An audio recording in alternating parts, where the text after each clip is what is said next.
morning students. Chapter number 2, Rise of New Kingdom. This is the last video of this chapter. In last class we will start our topic the Muslim invaders from northwest. North से जो मुस्लिम invaders आए थे हमने वो वाला topic start किया था. Last class में हमने देखा था सुल्तान महमूद ऑफ गजनी के बारे में हमने रीड किया था. आज हम द गौरीज के बारे में पढ़ेंगे. मोहम्मद गौरी जो था वो भी एक इन्वेडर था जो कि नॉर्थ वेस्ट साइड से आया था माउंटेन्स क्रॉस करते हुए. He attack Multan in 1175 CE and defeated by the rulers of Gujarat के जो रूलर्स थे उन्होंने मोहम्मद गौरी जो था उसको डिफीट किया था. उसके बाद वो पंजाब में सेटबैक हो गया. वो उसने खुद को अपने आप को पंजाब तक सीमित कर दिया और उसके बाद वो खुद को प्रिपेयर कर रहा था दिल्ली और गंगा वैली के लिए. ये था मोहम्मद गौरी का इतना सा थोड़ा सा इंट्रोडक्शन है. अब हम थोड़ा पृथ्वीराज चौहान का इंट्रोडक्शन देख लेते हैं. ये दोनों जो पावरफुल किंग्स थे इनके बीच में एक वॉर हुई थी, उसको हम आगे देखेंगे. बट उससे पहले मैं आपको थोड़ा सा इनका इंट्रोडक्शन दे रही हूँ. Prithviraj Chauhan he ascends the throne of Ajmer in 1173 CE. इन्होंने अजमेर पर जीत हासिल की. He was a brave warrior. He defeated the Chandelas and occupy Delhi. इन्होंने चंदेलाज को हराया और दिल्ली पर विजय प्राप्त की. The rulers of Gujarat defeated Prithviraj Chauhan. इनको भी पृथ्वीराज चौहान को भी गुजरात के जो रूलर्स थे उन्होंने हराया और जो मोहम्मद गौरी थे उनको भी जो गुजरात के जो रूलर्स थे उन्होंने हराया था. ही turned his attention toward Punjab and the Ganga valley. जो पृथ्वीराज चौहान थे इनका अटेंशन था पंजाब और गंगा वैली पर और जो मोहम्मद गौरी थे इनका अटेंशन था दिल्ली और गंगा वैली पर. अब ये दोनों गंगा वैली पर अपनी विजय पाना चाहते थे. अब ये दोनों ही पावरफुल किंग थे, पृथ्वीराज चौहान और मोहम्मद गौरी. इन दोनों के बीच में काफ़ी कॉन्फ्लिक्ट्स हुए.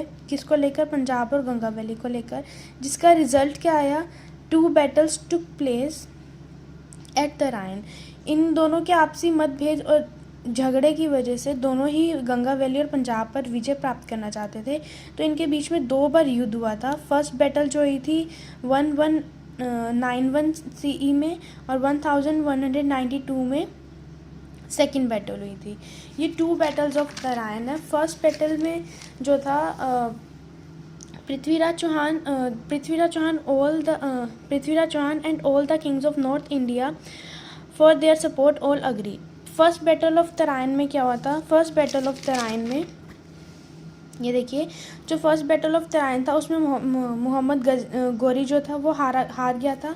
और उसके बाद मोहम्मद गौरी ने पूरा 1 साल के अंदर अपने आप को डबल प्रिपेयर किया और उसने पृथ्वीराज चौहान को 1192 ईयर में पृथ्वीराज चौहान को डिफीट कर दिया. पृथ्वीराज चौहान ने सेकंड बैटल भी जीतने के लिए नॉर्थ इंडिया के जो और पावरफुल रूलर्स थे, जो और पावरफुल किंग्स थे, उनको अपने साथ अग्री कर लिया लड़ाई लड़ने के लिए. लेकिन जो सबसे ज़्यादा पावरफुल रूलर थे राजा जयचंद्र राजपूत थे कन्नौज के.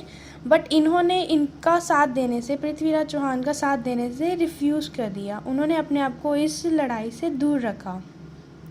बट जैसे मोहम्मद गौरी ने पृथ्वीराज चौहान को जो PC लिखा दैट्स मीन पृथ्वीराज चौहान को हराने के बाद इन्होंने राजा जयचंद्र को भी ईस्ट राजस्थान में हरा दिया था. और उसके बाद दिल्ली का एरिया और ईस्ट राजस्थान का जो एरिया था उस पर इन्होंने अपना कब्जा कर लिया था. Raja Jaichandra was defeated by Mohammad Ghazni. MG means Mohammad Ghazni in 1194 CE.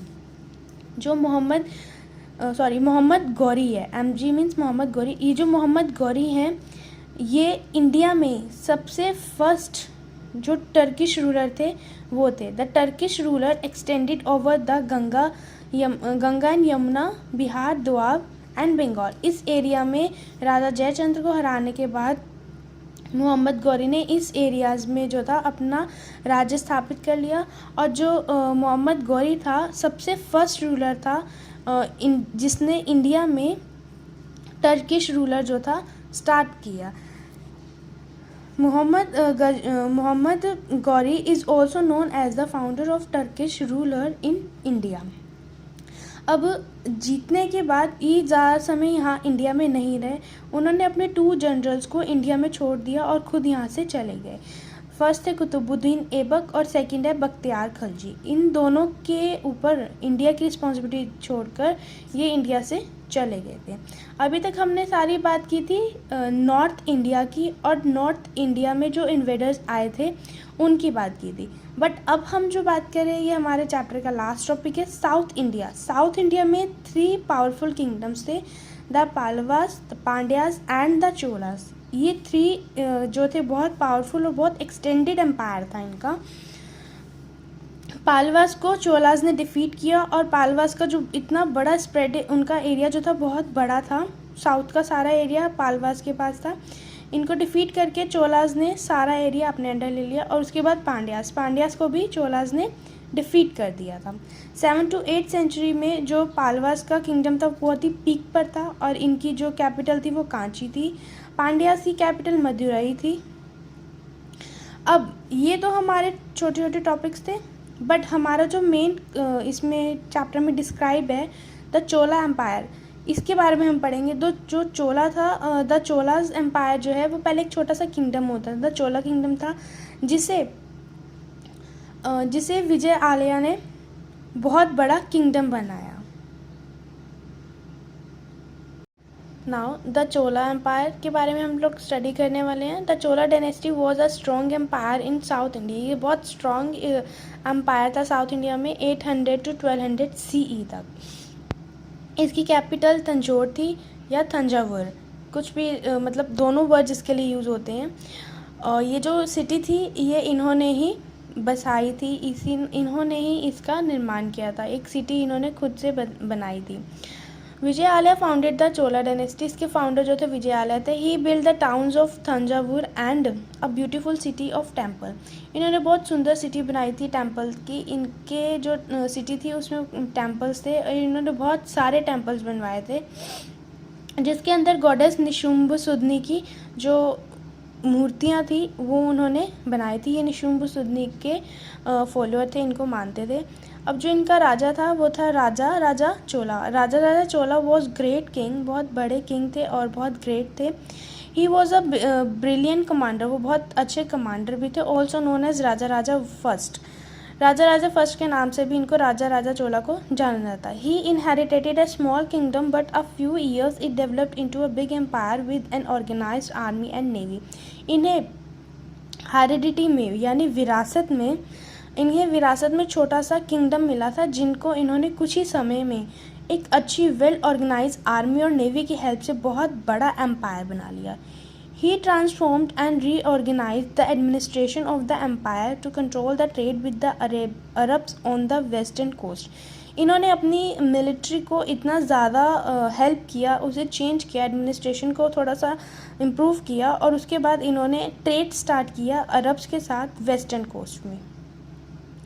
He defeated the Cheras. इन्होंने किस को हराया? इन्होंने चेरास को हराया, और उसके बाद कंट्रोल किया मालाबार कोस्ट पे। इन्होंने पांड्यास को हराया, कंट्रोल किया मदुरई पे। उसके बाद इन्होंने श्रीलंका को भी डिफीट किया, नॉर्थन पार्ट इनके अंडर आ गया। चालुक्यास को डेक्कन में इन्होंने हराया, और मालदीव्स को सक्सेसफुली इन्होंने अपने कब्जे में ले लिया। हराने के बाद मालदीव जो आइलैंड था उसे सक्सेसफुली इन्होंने अपने अंडर ले लिया था। और इन्होंने जो टेंपल बनवाया था तंजावुर तमिलनाडु में, इन्होंने ये टेंपल बनवाया था। और जो मैंने अभी आपको बताया, जो चेराज हैं, पांड्याज हैं, और श्रीलंका है, चालुक्यास जो डेक्कन में थे, इन सभी को डिफीट कर इनके अंडर का जो एरिया था उस सब एरिया को इन्होंने चोला एम्पायर बना लिया, उन पर विजय प्राप्त करके। किस वजह से? अपने ऑर्गेनाइजेशन, अपनी गुड एडमिनिस्ट्रेशन और आर्मी की हेल्प से। नेक्स्ट, राजा फर्स्ट के बाद उनका बेटा राजेंद्र चोला आया, जो कि उनका बेटा था। जो काम उन्होंने स्टार्ट किए थे, राजा फर्स्ट ने जो वर्क स्टार्ट किए थे, उनके बेटे ने, राजेंद्र चोला ने, उसे पूरा किया, और आर्मी की हेल्प से अपने एम्पायर को और ज़्यादा एक्सटेंड किया। इनके अंडर जो चोला एम्पायर था बहुत ही तेज़ी से स्प्रेड हुआ, बहुत ही ज़्यादा डेवलपमेंट्स आए। इन्होंने टेंपल बनवाए, स्कल्पचर्स बनवाए, लैंग्वेज लिटरेचर में बहुत इम्प्रूवमेंट हुई। सबसे इम्पॉर्टेंट पॉइंट इसका कि इन्होंने इरिगेशन में और एग्रीकल्चर में बहुत ज़्यादा इम्प्रूवमेंट हुआ द चोला डायनेस्टी में, राजेंद्र चोला के under. He completed conquest of Sri Lanka that his father was started। जो इन्होंने श्रीलंका, इनके फादर ने जो श्रीलंका पर विजय प्राप्त करने का जो एक लक्ष्य शुरू किया था उसे इन्होंने पूरी तरह से हासिल कर लिया था। डिफीटेड, इन्होंने हराया चेरास को, चालुक्यास को नॉर्थ ईस्ट में, वेस्ट बंगाल को और पालास को। पीपल रिगार्ड राजेंद्र चोला एज गंगाई कोंडा और द कॉन्क्यूर ऑफ गंगा। लोग इनको गंगाई कोंडा चोला बोलते थे। गंगाई कोंडा चोला मीन्स जिन्होंने गंगा वाले एरिया पर, जिस एरिया में गंगा थी उस एरिया में इन्होंने विजय प्राप्त कर ली थी। और कुछ इंस्क्रिप्शंस में ऐसे डिटेल्स और ऐसे प्रूफ्स मिले हैं जिसके थ्रू ये पता लगा कि राजेंद्र चोला ने जो भी टेम्पल्स बिल्ड करवाए थे उनके टैंक में उन्होंने गंगा का जो प्योर और होली वाटर है उन्होंने वो फिल कराया था। और इसी वजह से जो सिटी इन्होंने बनवाई थी उसे गंगाई कोंडा चोलापुरम भी कहा जाता है। Rajendra Chola led the foundation of a new city. उन्होंने न्यू सिटी जो थी उसका फाउंडेशन किया, गंगाई कोंडा चोलापुरम। इसका मैंने अभी आपको रीज़न बताया। And a special coronation ceremony was held to celebrate and honour his victory. इन्होंने राज तिलक की प्रथा भी स्टार्ट की थी। कोरोनेशन मीन्स राज प्रथा, राज तिलक की जो एक प्रथा होती है, सेरेमनी जो है वो इन्होंने स्टार्ट की। अब बात करते हैं चोला ट्रेड। चोला ट्रेड्स जो है 2 चीफ पार्ट्स में डिवाइड था, कावेरीपट्टनम और नागापट्टनम में। Merchant arrive from south east Asia and China. इनके टाइम पीरियड में, राजेंद्र चोला के टाइम पीरियड में जो ट्रेडर्स थे वो कहाँ से आना स्टार्ट हुए? South east Asia and China से। Cultural activities of the Cholas. Cultural activities के बारे में हम देखते हैं। टेम्पल्स की बात करते हैं तो जो चोला एम्पायर था, टेम्पल्स इस एम्पायर में बहुत अच्छे बने और बहुत ही मैग्निफिशिएंट टेम्पल्स थे। 2 फेमस टेम्पल्स जो थे वो थे, एक थंजावुर टेम्पल था और एक गंगाई कोंडा चोलापुरम टेम्पल था। Carnatic system of music was originally sung in the temple hall. Inscriptions inform us about the hospital near the temple. List of medicines maintained in the hospital. Hospital में मंदिर के आसपास जो भी एक्टिविटीज़ होती थी या जो मंदिर के अंदर की एक्टिविटीज़ थी वो हमें इंस्क्रिप्शन की हेल्प से इन्फॉर्मेशन मिली कि वहाँ पर टेंपल के पास में हॉस्पिटल भी था और वहाँ पर कुछ मेडिसिन्स की लिस्ट भी हमको मिली थी। Meeting place also discuss their local issues in the temple. जो भी लोकल इश्यूज़ होते थे वो मीटिंग जो होती थी वो टेम्पल में ही की जाती। नाउ स्कल्पचर्स जो थे उस टाइम पे, स्क्रिप्चर्स जो थे मींस जो इन्होंने ब्रॉन्ज इमेजेस थी, इनके टाइम पीरियड में जो ब्रॉन्ज इमेजेस थी वो वर्ल्ड की फाइनेस्ट ब्रॉन्ज इमेजेस थी। इनकी सबसे ज़्यादा फेमस जो स्क्रिप्चर था वो था नटराज का। And language and literature, language Tamil, language Telugu, Kannada during this time, developing during this time. इस टाइम पर तमिल लैंग्वेज, तेलुगु और कन्नड़ लैंग्वेज तीनों ही जो थी वो बहुत ज़्यादा डेवलप्ड हुई। Now Chola inscriptions. Conquest, land grants, village government, important post etcetera, revenues, evaluation and collection, ये सभी डिटेल्स जो थी हमें किस में मिली थी? चोला इंस्क्रिप्शंस में मिली थी। ये राज तिलक की बाद में इंस्क्रिप्शंस में लिखे हुए थे। लैंड ग्रांट्स, जो लैंड ग्रांट्स दिए जाते थे ब्राह्मण्स को वो भी मिले थे। विलेज में क्या गवर्नमेंट थी वो भी इंस्क्रिप्शंस में हमें इनके बारे में जो थे प्रूफ्स मिले थे। और जो इम्पोर्टेंट पोस्ट, कौन से पर्सन को कौन सी पोस्ट दी जाती थी और कौन से कुल का होना चाहिए था वो पर्सन, वो सभी डिटेल्स हमें इंस्क्रिप्शंस में मिली जाती थी। और ये सभी जो इंस्क्रिप्शन की जो डिटेल्स थे, ये सारे जो इंस्क्रिप्शन थे वो कॉपर प्लेट्स पर लिखे हुए थे। यहाँ पर हम कुछ रेवेन्यूज या फिर कुछ दान की बात करेंगे। शाला भोग, ब्रह्मदेव और देवदान। देवदान भगवान के लिए जो डोनेशंस दिए जाते थे लैंड्स के लिए, जो टेम्पल्स बनाने के लिए गवर्नमेंट के थ्रू यानी किंगडम के थ्रू, किंग जो दान करते थे। शाला भोग जो थे स्कूल्स के लिए होते थे और ब्रह्मादेव जो होते थे वो जो ब्राह्मण को दान दिए जाते थे किसी एक मतलब पर्पस के लिए, इसके लिए ये जो दान दिए जाते थे इनके लिए चिट्स डाली जाती थी, उन चिट्स को निकाला जाता था और जो भी उस पर लिखा होता था वही वर्क उन गिवन लैंड्स के ऊपर किया जाता था। नेक्स्ट एडमिनिस्ट्रेशन बहुत ही स्ट्रांग था इस किंगडम का। The king was the powerful person but was expected to take advice of either his councils of ministers और हिज पुरोहित। जो किंग थे सबसे ज़्यादा पावरफुल थे, अपने एडमिनिस्ट्रेशन के लिए सबसे ज़्यादा पावरफुल किंग के पास होती थी, पर फिर भी वो अपने पुरोहित से सलाह लेना ज़रूरी समझते थे। उनकी कोई भी काम करने से पहले वो अपने जो पुरोहित होते थे, जो उनके मिनिस्टर्स होते थे, उनसे वो सजेशन ज़रूर लेते थे। Work as a assembly at the town and a village level. जो अब यहाँ पर काम किए जाते थे, जो भी जिस तरीके का भी काम होता था वो एक असेंबली होती थी और उसके बाद उसमें डिसाइड किया जाता था कि कैसे काम होगा। The Chola empire was divided into provinces called mandalams में ये डिवाइड था। मंडलम्स जो था